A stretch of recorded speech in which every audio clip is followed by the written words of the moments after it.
So we can do some questions and answers. David, What about the training for outing, for leading an outing? most of the Sierra Club outings are led by volunteers, including our national ones. The national ones are actually, most of them are paid. You have to pay to join them, but that's part of the fundraising for the Sierra Club National. The local ones are all volunteers. We don't charge for them. But in order to become an outings leader, there's like a short online course you have to take. And it's probably 5 hours, I'm not sure, the total. And it basically teaches you about how to sweep from behind, what first aid things you need. So that's one of the important things. Then as well as you need to have first aid training. So in case somebody has a heart attack in the middle of the drill or they cut themselves, you know how to respond. So it's pretty simple. Our hopes are with this campaign is once we identify enough of you, we'll do a group training. So then we can all do it one time. And then we can go out and explore. Like, actually, ideally, I would love to just lead people here tonight with a snowshoe. I got some headlamps, but I'm not doing that tonight. But we can do that. Anita referenced a friend of hers who runs the Millstone trails in Barrett. Maybe we can do a night snowshoe there or something. Any idea that you all have is really important. So, but it's a simple training process. You just have to dedicate some time just to have the best practices. Daniel. This is probably for Dave, but it could be for Alex or for Rob. But out west, when we look at protecting public lands and achieving President Biden's 30 by 30 goal, in my view, the biggest obstacle in conserving land out west is the oil and gas. I think there just are, when you look at all the different things you can do on public lands, like hunt, fish, and go for oil and gas. The biggest obstacle in conserving land is the oil and gas industry. What's the biggest obstacle to conserving land in New England? You can tell he works for fighting oil and gas.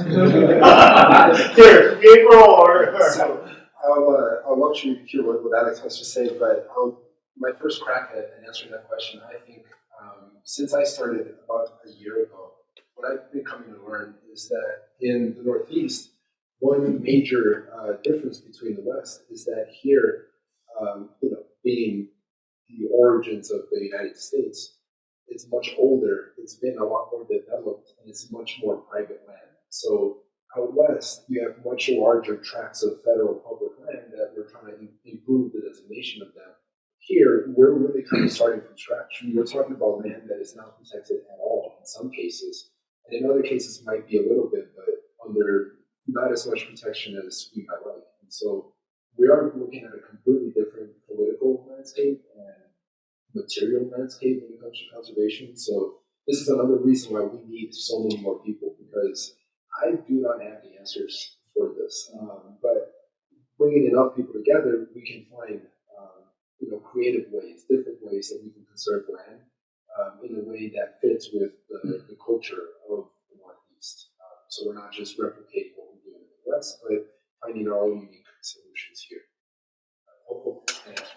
I think the first answer to the question that I think is probably most interesting is that, especially right now, 2023, people think that we are facing the existential threat of climate change. Sorry, people are not thinking that. We are facing the existential threat of climate change. The biggest loss of habitat and of ecosystems, though, is generally from development.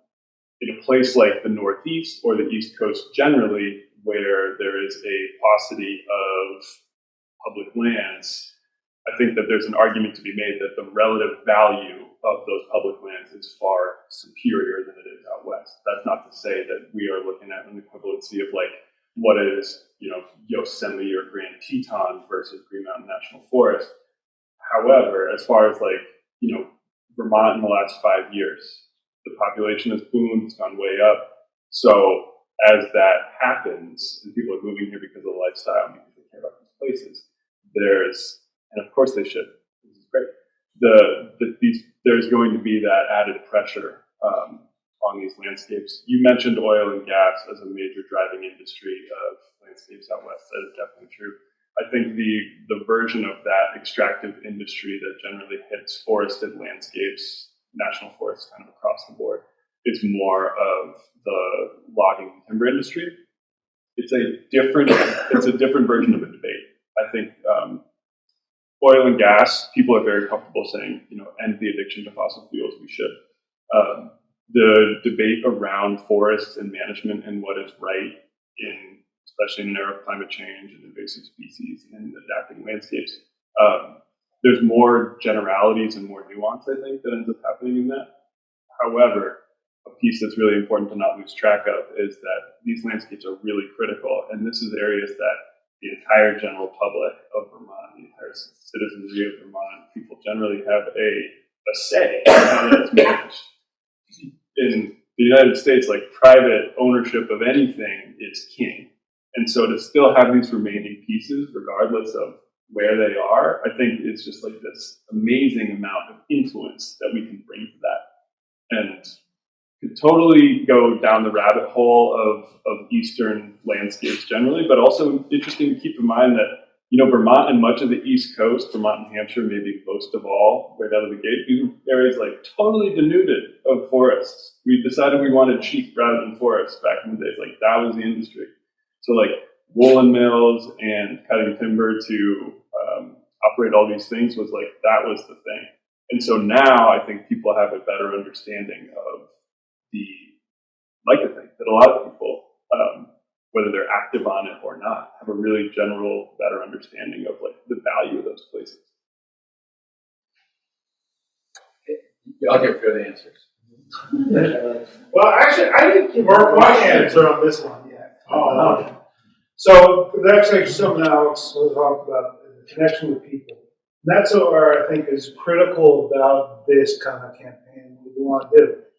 Is, I don't know if anybody has ever heard of the Hennes principles of democratic organizing, but it's kind of like connecting with people and letting people speak for themselves in their community, not just us dictating our values onto the landscape, kind of acknowledging the traditional landscape.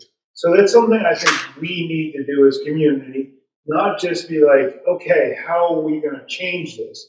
Yes, we're going to change it because we want to reflect our values, but we've got to hear people out. And so I feel that is the answer to my question.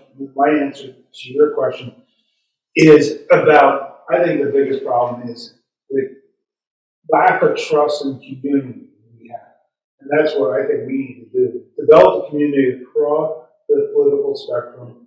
It's not if you're a libertarian, a liberal, progressive, Republican, conservative, whatever. We need to connect the dots about why people feel the way they do. So that's where I'm looking at. Jeff? I would suggest how you could build trust and really empower local communities. And Montpelier, my experience was there's a fragmentation in the number of private property owners that was paralyzing because there was a conflict of interest. The private owners wanted. In Charlotte, they had this model that was brilliant that you could model, and that was when they had conservation plans and greenbelt idea, and then they had this pot of money. Curtis. Share Club that helped communities identify wealthy landowners in their neighborhoods who would do this. And what they would do is they'd buy a piece of property, and then they carve off a small section to be developed, and then they hold on to for conservation the rest of it. And they often could sell that property for as much as they bought it because, well, not everybody wants to be a big landowner, but when you have something next to a park, it increases the value of that property by 30%. Now, the beauty of that is now you have someone who wants to be next to a bike path or wants to be next to a park. So you have a match as opposed to a random person buys that property, they don't want to be next to a trail, they don't want to be next to a bike path, they don't want to be next to that. So you're matching, increasing the value, selling it for about the same amount, and then you buy another property for that same amount of money, sell it You sound like a perfect person to join the circle. That's a park director. Ben. To take the next step in that question all the way around, the way Vermont has historically responded to the lack of public lands is the buyback program via conservation systems. Exactly what we're talking about. Vermont Housing Conservation Board, VCB, has partnered with Sierra Club, with DNRC, and a couple others that we're forgetting the acronyms for. So the total easements around the state, however, they usually do it by buying back those properties from landowners or basically paying landowners that it stays it's considered. With the pressure from outside the state, that's started to drive things up. So you compete against private landowners or private purchasers to actually purchase those lands that you can conserve. Some of the issues that we ran into around actually conserving land was the lack of zoning laws in Vermont. So each town's zoning laws are governed by their select board. Many select boards don't have any on the books. So it's free to whoever goes in and purchases those properties where they can develop, non-set aside for conservation, not necessarily set aside for residency or anything like that. So as Sierra Club builds a wider support group around the state, you can go into each select board and see how they're zoning their the land within the township to see whether or not they actually are protecting themselves against outside developers who are just having max fire, so public lands or private lands instead of conservation. South Burlington ran into the same issue, and the state had to step in. I forget exactly what the development project was, but it was because it's the birthplace of Joseph Smith. It was more the reason coming and buying a lot of land to create a larger community. The state had to step in and rezone the area or get an injunction against being done. I don't know the case law very well. But a way for Sierra Club to get involved would be guiding folks on actual design of those zoning laws. Darn, I got you connected with our energy law. I think you're going to lands. Frank. The 30 by 30 number, where are we at right now? Which do we have? Does anybody know those numbers? So I think we're at you first. In Vermont. Country. I was going to You say, said Either or both. well, I only know the country. Yeah, I was going to say, I think like 11 to 13%. Yeah.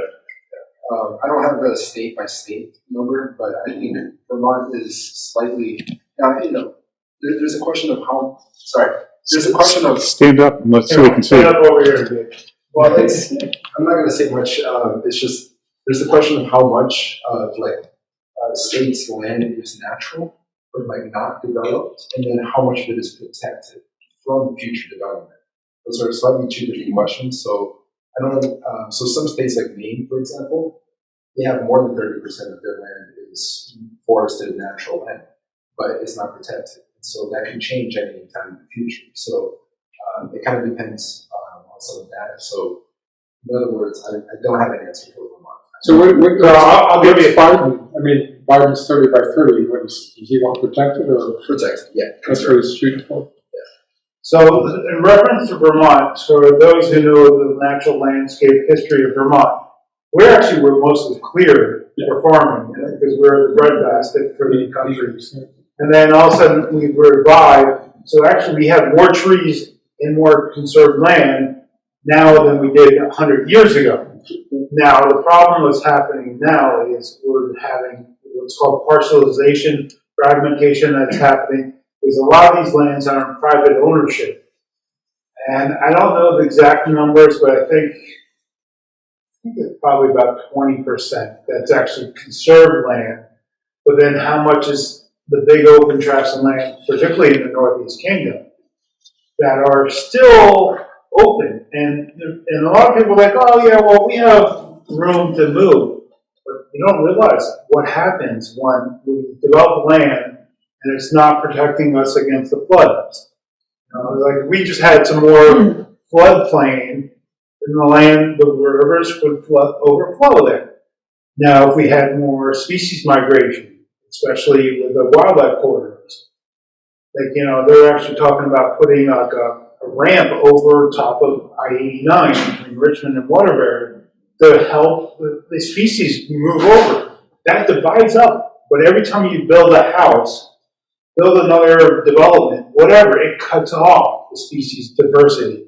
And especially with the migration with climate change happening, we need to protect that as much as possible. So that's part of the element of why we need to do that. And a lot of these lands are in private ownership. And a lot of the Vermont being an aging population, they sell it off, they leave it to their kids who are like, oh, we can sell this land and make a lot of money. So we have to think about how we do a better job of that. And Frank, actually, I love talking to your friend David about how he bought 150 acres because he's a hunter and he wants to conserve the land. And that's where I say some of the things where we need to do is talk to people in these communities, not just be on our own little idea. Like I personally don't like hunting. I'm never going to get behind and shoot an animal. Right, Conti? So, but that's where we need to kind of connect with people, hear where people's stories are.